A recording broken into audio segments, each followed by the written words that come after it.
A significant number of Americans believe they are in a financially stable position.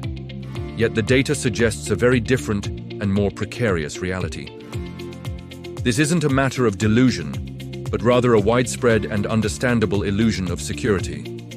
It's an illusion carefully constructed by the predictable rhythm of modern economic life.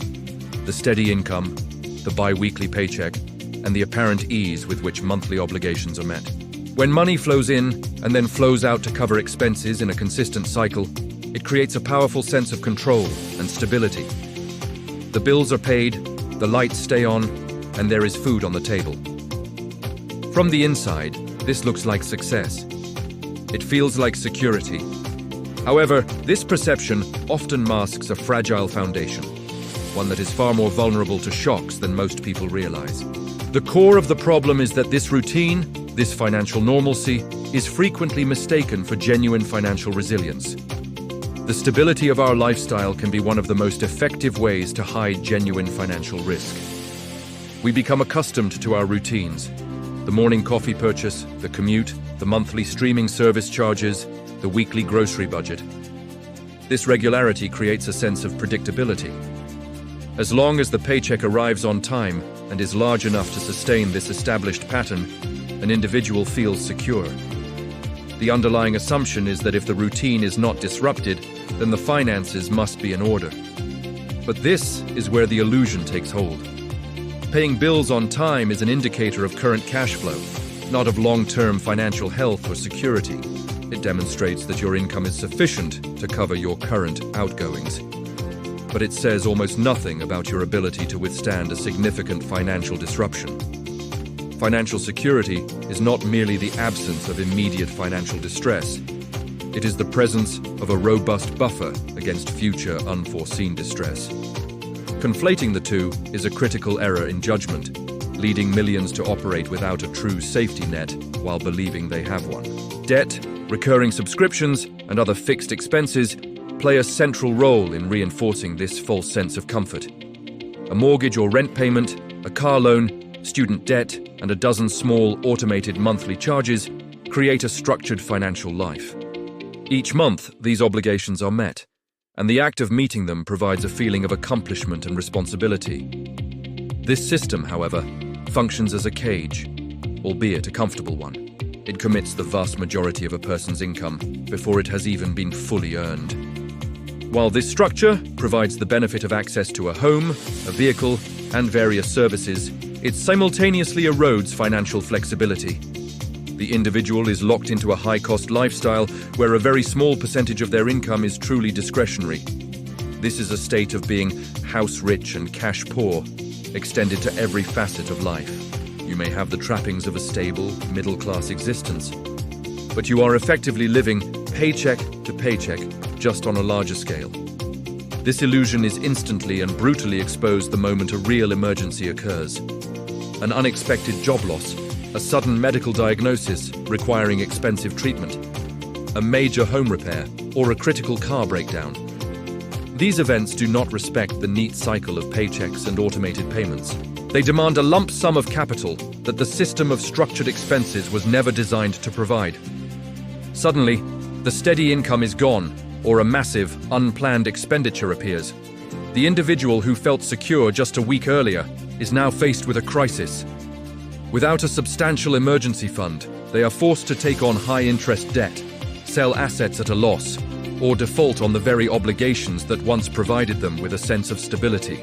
It is in these moments that the stark difference between cash flow and actual wealth becomes painfully clear. The comfort provided by the predictable payment of bills evaporates, revealing the brittle financial reality that was there all along. The tendency to confuse financial normalcy with financial safety is a deep-seated psychological phenomenon, reinforced by societal norms.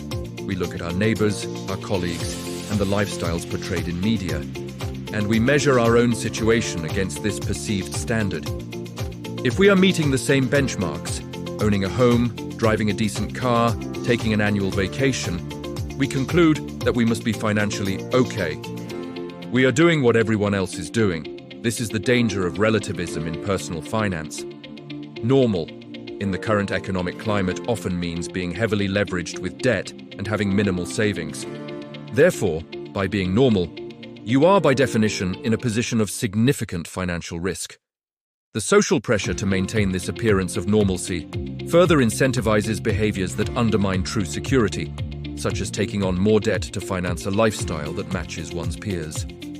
This creates a feedback loop where the collective illusion of security is maintained because everyone is afraid to admit the fragility of their own position. So, what does real financial security actually look like in today's environment? It is not defined by the size of your paycheck or the consistency of your bill payments. True financial security is measured by your degree of independence from that next paycheck. It is about having options. It's the ability to walk away from a toxic job without facing immediate financial ruin. It's the capacity to handle a $10,000 emergency expense without resorting to credit cards or loans. Real security is characterized by a low level of debt relative to your assets, a significant and easily accessible emergency fund, covering at least 6 months of essential living expenses, and a clear path toward long-term savings and investments that are not tied to your immediate lifestyle needs. It's less about what you spend and more about what you keep. It's a quiet, unglamorous state of preparedness that doesn't necessarily show up in your daily consumption, but provides profound peace of mind. It is, in essence, the freedom to choose, rather than the obligation to earn and spend. The most critical first step toward achieving this state is not a complex financial strategy, but a simple shift in awareness. It begins with asking a different set of questions about your money. Instead of asking, "Can I afford the monthly payment?" start asking, "How would I pay for this entire item in cash?" Or, "How many months could I survive without my income?"